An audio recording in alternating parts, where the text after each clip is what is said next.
पहाड़ियों की गोद में बसा सुंदरपुर नाम का एक गांव जो इन दिनों सफेद चादर ओढ़े सो रहा था।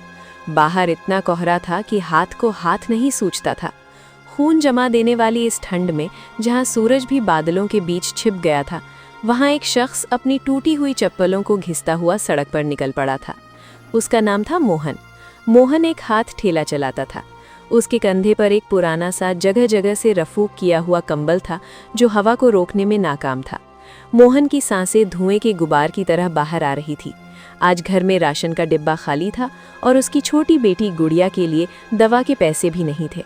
वो बाजार के एक चौराहे पर खड़ा हुआ सवारी का सामान ढोने का इंतजार कर रहा था। तभी एक रईस आदमी अपने भारी सूटकेस के साथ वहां आया। "ऐ ठोले वाले, बस स्टैंड तक चलोगे?" मोहन की आंखों में उम्मीद की चमक आ गई। "जी बाबूजी, बिल्कुल चलूंगा। बैठिए, कितने पैसे लेगा?" आदमी ने अकड़ कर पूछा। "बाबूजी, इतनी बर्फ है, चढ़ाई भी है, 50 रुपए दे दीजिएगा।" "50 रुपए? दिमाग खराब है क्या तेरा? 20 रुपए में जाना है तो बोल, वरना मैं दूसरा देख लूं।" मोहन का दिल बैठ गया। इतनी मेहनत और सिर्फ 20 रुपए? लेकिन घर में भूखे बच्चों का चेहरा याद आया। "चलिए बाबूजी, बैठ जाइए।" मोहन ने ठेला खींचना शुरू किया। बर्फ की वजह से पहिए फिसल रहे थे। चढ़ाई पर उसकी सांसों में तनाव साफ दिख रहा था, लेकिन वो रुका नहीं। बस स्टैंड पहुंचा तो उस आदमी ने 20 रुपए का नोट उसकी हथेली पर रख दिया और चला गया। मोहन ने उस नोट को माथे से लगाया और जेब में रख लिया। वापसी पर मोहन ने एक चाय की टपरी के पास अपनी ठिठुरन कम करने की कोशिश की। तभी उसकी नजर एक कोने में बैठी बुजुर्ग महिला पर पड़ी। वो ठंड से बुरी तरह कांप रही थी। उसके पास ओढ़ने को कुछ नहीं था।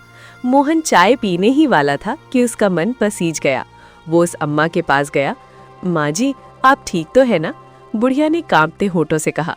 "बेटा, बस छूट गई है, रात ही काटनी पड़ेगी, लेकिन ये ठंड मार डालेगी।" मोहन ने एक पल सोचा। उसने अपनी जेब से वो 20 रुपए निकाले और चाय वाले को दिए। "भाई, अम्मा को एक गर्म चाय और कुछ बिस्किट दे दो।" फिर उसने अपने गले का वो पुराना मफलर उतारा और बुढ़िया के गले में डाल दिया। "बेटा, तू क्या करेगा?" बुढ़िया ने पूछा। "मैं तो मजदूर हूँ माँ जी, मेहनत करूंगा तो गर्मी आ जाएगी। आप अपना ख्याल रखना।" मोहन खाली हाथ लेकिन भरे हुए दिल के साथ घर की ओर मुड़ा। लेकिन कुदरत को उसकी परीक्षा अभी और लेनी थी। जैसे ही वो अपनी झोपड़ी के पास पहुंचा, उसने देखा कि पड़ोस के एक घर के बाहर भीड़ लगी है। वहां रघुवीर नाम का एक आदमी रो रहा था। "क्या हुआ भाई?" मोहन ने पूछा। "मेरी पत्नी को प्रसव पीड़ा हो रही है मोहन। एम्बुलेंस बर्फ की वजह से ऊपर नहीं आ पा रही है। अगर उसे अस्पताल नहीं ले गए तो अनर्थ हो जाएगा।" रात के 11 बज रहे थे। बर्फीली हवाएं और तेज हो गई थी। मोहन ने रघुवीर की आंखों में देखा और फिर अपने ठेले की ओर। "रघुवीर, उसे मेरे ठेले पर लेटाओ, मैं ले जाऊंगा।" "लेकिन मोहन, रास्ता बहुत खराब है और अस्पताल 5 किलोमीटर दूर है।" "तू चिंता मत कर भाई, एक माँ और बच्चे की जान का सवाल है, भगवान शक्ति देगा।" मोहन ने ठेला खींचना शुरू किया। पीछे रघुवीर अपनी पत्नी को संभाले हुए था। ये सफर आम सफर नहीं था। मोहन के पैर सुन्न हो चुके थे। चढ़ाई पर सांसें फूल रही थी, फेफड़े फट रहे थे, लेकिन उसने रुकने का नाम नहीं लिया। रास्ते में पुलिस की गाड़ी मिली। पुलिस इंस्पेक्टर ने जब ये मंजर देखा, एक आदमी नंगे पैर बर्फ में ठेला खींच रहा है, तो वो दंग रह गया। उसने अपनी जीप की हेडलाइट से रास्ता दिखाया। अस्पताल पहुंचते ही डॉक्टर्स ने तुरंत इलाज शुरू किया। डॉक्टर बाहर आए और बोले, "अगर 10 मिनट भी देर हो जाती तो हम दोनों को नहीं बचा पाते। इस ठेले वाले ने तो आज चमत्कार कर दिया।" रघुवीर ने मोहन के पैर पकड़ लिए। "मोहन भाई, तुम इंसान नहीं, फरिश्ता हो।"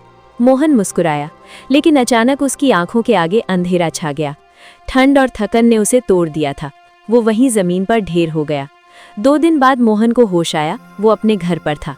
उसकी पत्नी राधा उसके सिरहाने बैठी रो रही थी। डॉक्टर ने साफ कह दिया था, "मोहन, अब तुम भारी वजन कभी नहीं उठा सकते। तुम्हारे फेफड़ों में ठंड बैठ गई है। अगर दोबारा ठेला खींचा तो जान को खतरा है।" ये खबर मोहन के लिए किसी कयामत से कम नहीं थी। "राधा, अगर मैं ठेला नहीं चलाऊंगा तो हम खाएंगे क्या?" राधा ने उसके आंसू पोंछे। "आप हिम्मत मत हारिए, मेरे पास एक उपाय है।" "क्या उपाय?" "आपको याद है, मेरे हाथ की कचौड़ी और आलू की सब्जी सबको कितना पसंद आती है। क्यों ना हम उसी ठेले को एक छोटी दुकान बना ले?" "आप कचौड़ी बेचना?" मोहन को बात जची, लेकिन समस्या थी पैसे की। सामान लाने के लिए पूंजी नहीं थी। मोहन और राधा गांव के साहूकार लाला दीनानाथ के पास गए। लाला जी, कुछ पैसों की जरूरत है, धंधा शुरू करना है। लाला दीनानाथ ने अपने वही खाते से नजरें हटाई। पैसे तो मिल जाएंगे मोहन, लेकिन गिरवी रखने को क्या है? मोहन के पास कुछ नहीं था। उसने अपनी झोपड़ी के कागजात आगे कर दिए। ठीक है, 5,000 रुपए दे रहा हूँ, अगले 3 महीने में नहीं चुकाए तो घर मेरा होगा। शर्त कड़ी थी लेकिन कोई रास्ता नहीं था। मोहन पैसे लेकर आया। उसने अपने ठेले को रंगा, उस पर एक छत लगाई और नाम लिखा राधा की रसोई, गर्मा गर्म कचौड़ी। अगली सुबह राधा ने मसालेदार कचौड़ियाँ तली।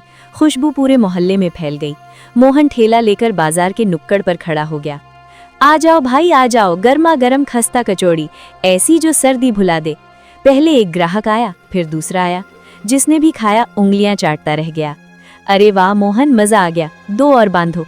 देखते ही देखते मोहन का ठेला मशहूर हो गया।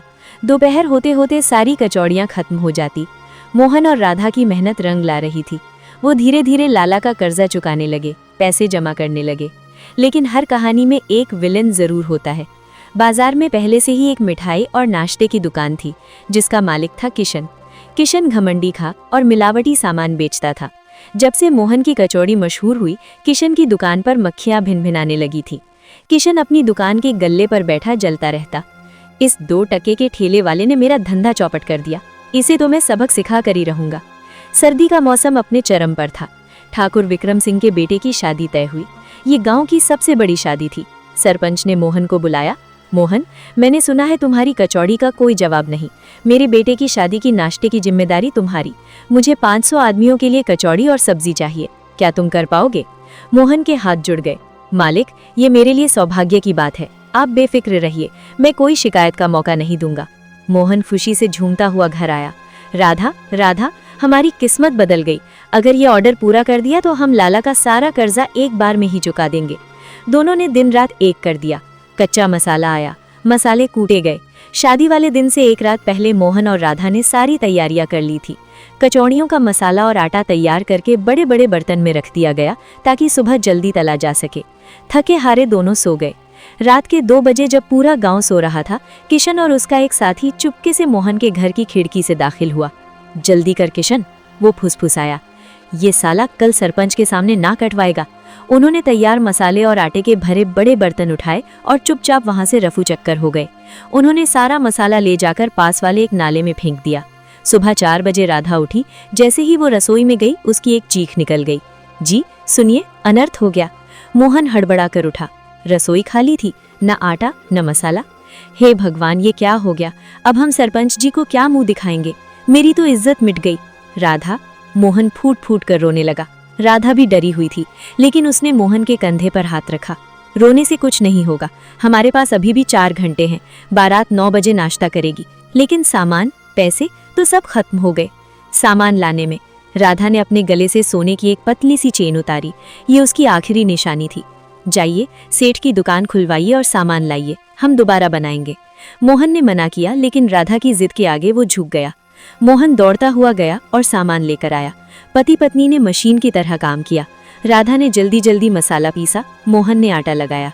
उनकी उंगलियां चल नहीं रही थी बल्कि उड़ रही थी। उधर सरपंच के घर हलचल चल रही थी।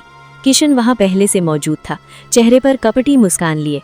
सरपंच जी, मुझे नहीं लगता वो ठेले वाला इतना बड़ा काम कर पाएगा। आप कहें तो मैं अपनी दुकान से समोसे मंगवा लूं। सरपंच ने घड़ी देखी। रुको किशन, मोहन जबान का पक्का है। तभी दूर से ठेले के पहियों की आवाज आई। मोहन और राधा पसीने से लथपथ लेकिन ताज़ा गर्मा गर्म कचौड़ियों से भरा ठेला लेकर आ रहे थे। जैसे ही ठेला आया, कचौड़ियों की खुशबू ने सबका मन मोह लिया। मोहन ने हंसते हुए कहा, लीजिए सरकार, गर्मा गर्म कचौड़ी। मेहमानों ने कचौड़ियां खाईं और तारीफों के पुल बांधे। किशन का चेहरा पीला पड़ गया, लेकिन कहानी अभी खत्म नहीं हुई थी। किशन का छोटा बेटा बंटी वहां खेल रहा था। वो दौड़ता हुआ अपने पिता के पास आया। उसके हाथ में एक स्टील का कटोरा था। पापा, पापा, देखो ये वही कटोरा है ना जो कल रात आप उस ठेले वाले अंकल के घर से ले आए थे। मुझे नाले के पास मिला। वहां सन्नाटा छा गया। सरपंच ने वो कटोरा हाथ में लिया। उस पर गुंदा हुआ था मोहन, राधा। सरपंच की आंखें लाल हो गई। उन्होंने किशन की ओर देखा। तो ये तुम्हारी करतूत थी किशन? एक गरीब की मेहनत पर पानी फेरते हुए तुम्हें शर्म नहीं आई? किशन गिड़गिड़ाने लगा। मालिक, गलती हो गई, मुझे माफ कर दो, सरपंच ने कड़क आवाज में कहा। माफी नहीं, दंड मिलेगा। तुम्हारी दुकान आज से बंद रहेगी और इस शादी का जितना भी खर्च हुआ है उसका आधा तो मोहन को हर्जाने के रूप में दोगे। किशन को पुलिस ले गई। मोहन को उसकी मेहनत का पैसा भी मिला और हर्जाना भी। उस शाम मोहन और राधा ने लाला दीनानाथ का पूरा कर्जा चुका दिया और अपने घर के कागज वापस ले लिए। आज मोहन का वो छोटा सा ठेला पक्की दुकान बन चुका था, ईमानदार कचौड़ी वाला। गांव के लोग कहते हैं कि मोहन की कचौड़ी में सिर्फ मसालों का स्वाद नहीं है, बल्कि उसकी मेहनत और सच्चाई की खुशबू भी है। बर्फ पिघल गई थी, लेकिन मोहन की ईमानदारी की मशाल अब और तेजी से जल रही थी।